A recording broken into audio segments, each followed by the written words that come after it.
What's up, guys? Back with another Second 10 video, and it's been a minute since we had old Blue out, but we got some goodies for today. We're going to give her a spit shine, and we're going to talk about what the fate of this truck is at the end of this video. So if you love seeing this thing on the channel, stick around towards the end so you can leave me some feedback down below. Now, I guess we should move the old crew cab out the way because that's the only way to get out of here. But even though I charged this truck earlier this week, I have a sneaking suspicion that she's probably not going to crank because as of lately, that's been what she's liked to do. So we're already in good position for jumper cables, so we'll leave the crew cab here for the moment.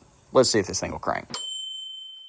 We got a prime example right here of why you got to check in behind professionals after they work on your truck. So ever since I got this thing back from the body shop where they painted and put on the hood, it sat there for a couple of months. I've been having problems with the battery going dead, but I figured it was just because I don't drive it that often and the battery is getting weak. Well, I just found out that is actually not the case. We've had a draw on the battery this entire time, and it's almost a catastrophic draw. So, hopped up in here to check things out, only to see this guy glowing down there at the frame. So when they put the hood on, I guess because there's not the correct mounting places on the Cervini hood for the underhood light, they just threw it down there. And so this thing has been on the frame, absolutely ripping. And as you see, it has completely melted through the housing. And that could have easily caught on fire and then got this truck and that truck and that truck and the whole barn and everything. And I would have never known that it was their negligible install that caused all of this. I would have just assumed it was the second gen just doing second gen things. But that's crazy, man. That is crazy.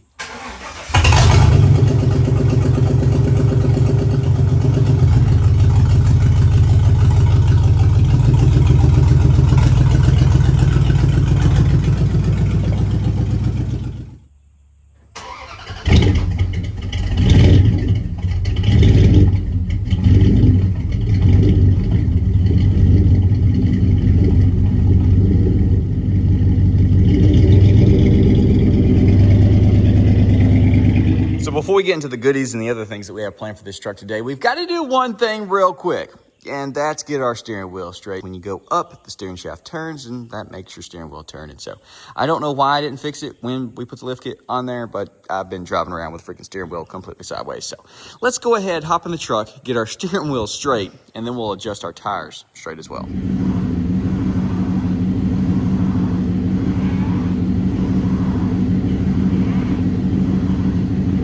Now check this little dude out. First piece of the puzzle, holds the steering wheel perfectly straight, nice and sturdy, and that's gonna be awesome for not only doing the alignments once our other stuff comes in, but also like when we do long tubes and you gotta take the steering shaft out and you don't want that guy going spinny spin when there's nothing connected down there. So that's gonna be an awesome little tool to have, as well as once we master the craft of DIY at home alignments, it's gonna end up saving us a ton of money. It did probably cost like $500 for all the parts and everything, but it's like 120 to 180 bucks a shot on a lifted truck alignment around me. So well worth trying to hopefully master the craft of at-home alignments. We'll dive into all of that once the stuff comes in, but for the time being, I have done the preliminary adjustments here on the old second gen. So you got 15 mils, bust those guys free, get the little alignment guy or the lock guy out of the way, and we're adjusting her. So it's already a lot straighter than it was, but we got to dial her in just a little bit more. So I'm going to go ahead, try to fine tune that. I'm not going super crazy. We'll do all that once the other parts come in. Clearly we've got them, you know, jacked up on jack stands so we can freely do it. Whatever. We'll fine tune it once our actual stuff comes in. Either way, next on the list is what should look absolutely amazing and also hopefully help manage the 38s a little bit better. Dual steering stabilizer. Let's throw that guy on. So here's our kit laid out in the way that it's going to be installed. First thing up is that axle bracket right there. It's going to be going right here in the center. The rear portion is, of course, the one that's curved with 4 holes. Got your U-bolts. Now we can go ahead and put our lock washer and our nuts on. Now we're going to go ahead and install our center link pin kit. Grab the large lock washer and your large nut, and that's going to be a 3/4.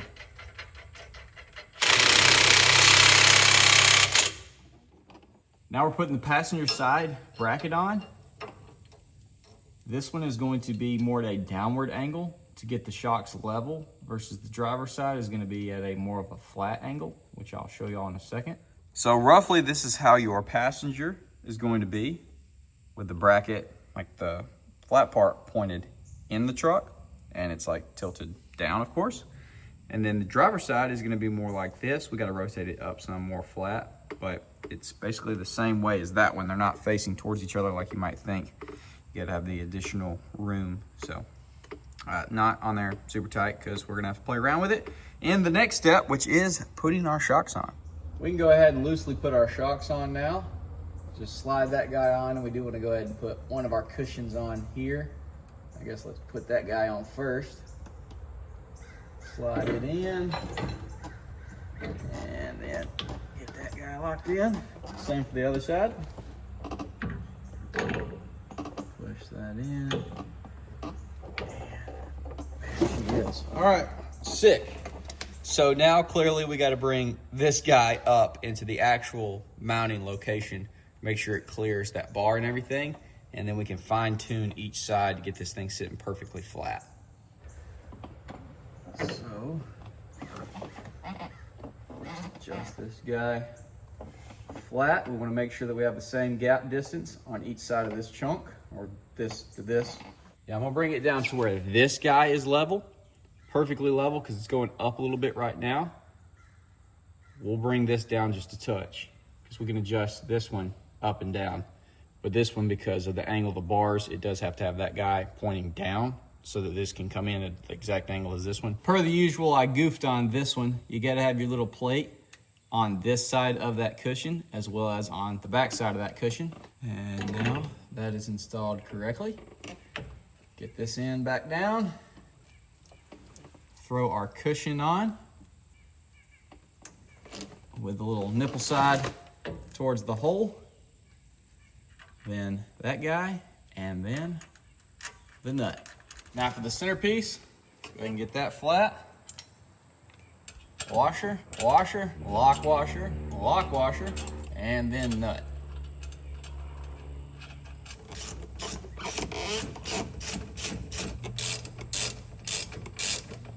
Shocks are in, and it's looking glorious. But for all the OCD people out there, you already see it. There is a little bit more gap on this side than this side. So I'm gonna loosen that bracket and pull it in just enough to make that gap the same as that gap.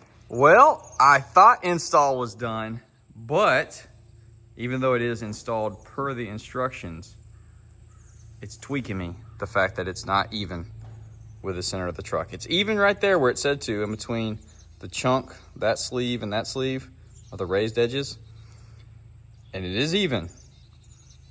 But if you follow that line up, it's not even with the truck. Gosh dang it, that bugs me. So I guess I'm gonna go against the rule book, against the instructions. Slide that guy over, adjust our brackets once again, and get that part lined up in the center of the truck. So as you see, I ended up shifting that center piece all the way over to the chunk side, and that has got it a lot more centered up. And I just adjusted this bracket, pulling the shock over to get the gap for that, and that the exact same. And now our install is done. And look at that. Holy crap, it looks freaking beefy as crap. Now, continuing the trend with the front end, we haven't had a badge on this truck since we got the hood painted and everything. So I found my old grill, and we're gonna try to carefully, holy crap at all the spider eggs. Holy, sorry if you get arachnophobia, you just freaked. I think we're gonna have to just try to pry it out of there and then glue it on. So it actually looks like brand freaking new. Let's try to get it out of there and keep it looking brand new. I don't think it's held on by adhesive, but if it is, this should definitely help break it free. Oh yes, it was adhesive. Oh, let's freaking go.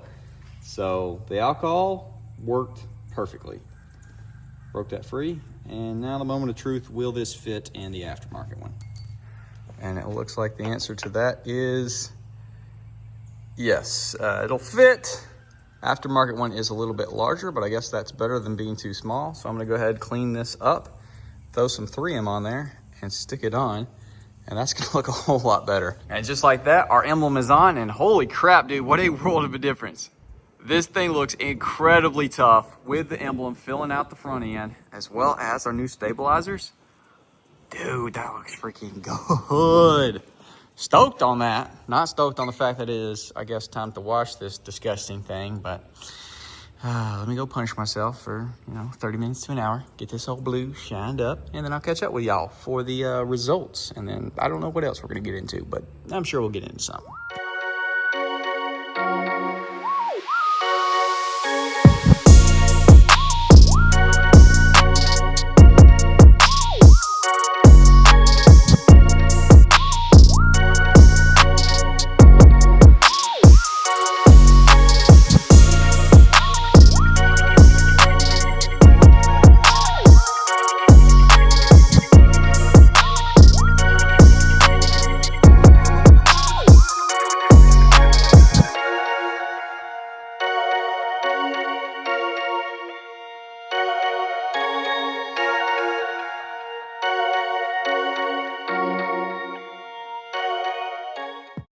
I guess we're bogging this morning. Goddamn workers ball putting in that daggone driveway. That's crazy how it sticks. Going at that angle, which I've seen much steeper angles, but still kind of crazy. Either way, we out on the town today in the old second gym. We ended up not taking this thing to Knox's school yesterday, but we are taking her to work today, and we are headed to meet Pops right now, early AM, to help him go to the landfill and dump all his trash bins. The old 400,000 mile Tundra has been spotted. We'll get y'all a mileage update. He's got to be getting close. I know it was 375, I think, the other day. Oh man, that's why everything blew out his truck. He got freaking cardboard everywhere. Gosh, no. I literally filmed a clip like 2 days ago, joking about we've all been in bad situations where we did things we shouldn't have done. And I pointed at a guy doing this, and then Pops pulled up doing that. Unreal. Almost forgot to give y'all a mileage check. What we got? 378. Holy crap, I bet. What are we? Reset. Yeah, we're freaking 4,000 miles over the oil change per the use. If you ain't going 15,000 over, you ain't doing it right. We here at the old convenience center. About to get me a wheelbarrow for real.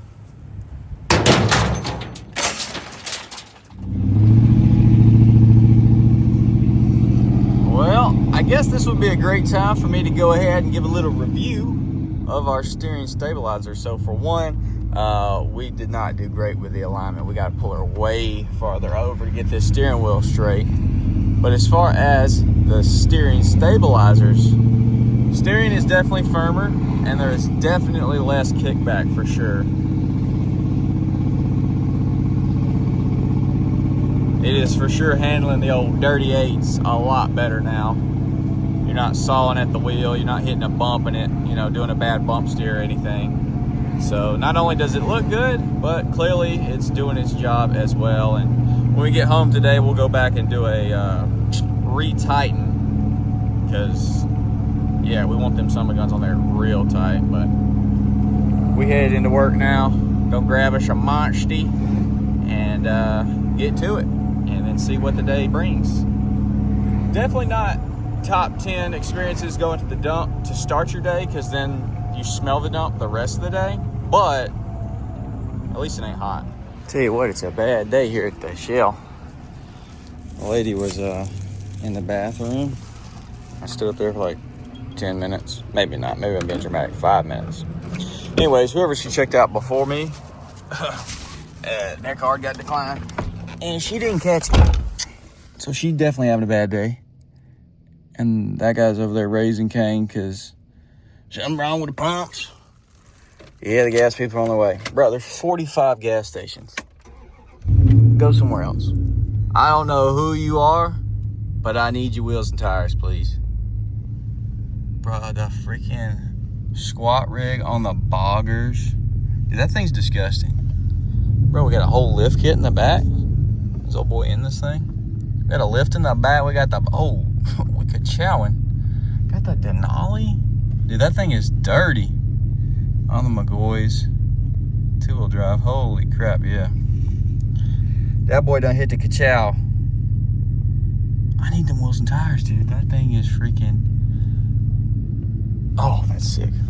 That makes me wish I'd have got a freaking GMC instead of the Silverado.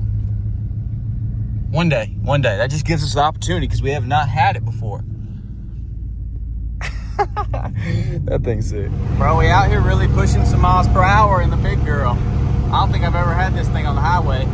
Not since doing everything. She's running out pretty good, as long as this guy don't pull in front of us, and neither does that car. And our brakes work. Let's see. We're gonna whip her over here. Gosh, dog. Maggie, unreal. Well, successful work day. And we headed to get the B-roll, which I've already seen, but I ain't filmed yet, so.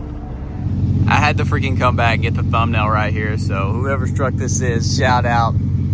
Let me borrow your wheels and tires, for real, please, thank you. Now see, this right here makes me never want to get rid of this truck because this blue is absolutely insane. Of course, the cloud would go over right as I'm about to speak on how good it is in the sun. Most just show more flaws and kind of blow out the camera and everything. Not this freaking blue, dude. Holy crap. It looks insane. Dude, what a disgusting truck. This thing's so cool. All right, guys. Well, that's going to be about it for this video. Hopefully you did enjoy. Nice little install video mixed with some vloggity vlog. Y'all definitely let me know if y'all like this style, or should I keep the installs and the vlog styles separate? I don't know. I kind of have fun, like doing something to the truck and then just driving it and enjoying it, and just kind of sharing with y'all throughout the day. But y'all let me know if you like it one way or another. Either way, the old second gen has done amazing today, and we of course have been thoroughly enjoying our new dual steering stabilizers. You can see they've been doing work, and it is definitely noticeable. You can feel the difference between the two for sure. Between not having it and having it. So I'm digging it. I think it's well worth the install, and I think it looks freaking sick. Looks super cool on there as well. But yeah, I guess the big question, which I kind of led to at the beginning, are we done with this thing? Are we continuing? Do we just keep it just to enjoy? Because I do really enjoy it, but at the same time, I'm like, we could probably sell this thing, for a decent chunk of change and put that into either a Cummins or still into the steel body 6.7 budget, which I'm, accumulating funds for, because that truck is freaking happening. But also, we never had a Cummins, and I feel like now that we've had a Ram or Dodge on the channel, we should keep one on the channel for those that like it. I don't know. I'm kind of torn because I freaking love this blue. And is that cat prints? That is cat prints. All up here. I thought I saw some in my mirror. The neighbor's cats are really, wait, you can't tell me that's not cat scratches. There's no other, that is a cat back foot pushing off. Neighbor's cats are really, pushing their luck. That's all I'm going to say. But yeah, anyways, there's the video. Hopefully you enjoyed. Drop a comment, leave a like, subscribe if you're new, ring that bell notification, and I will see y'all boys in the next video. We're going to end this daggum video on a stock 5.9 Magnum 02, I don't know what, on 38s, 3/4 throttle, because I don't want to do full throttle because it'll probably blow up.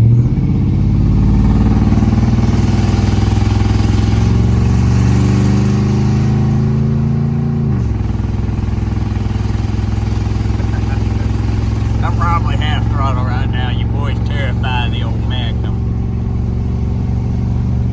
Here comes a car, gosh dog. We gotta let off. If Jumbo Willy Bobs get away from me, I'll be in that other lane before you know it.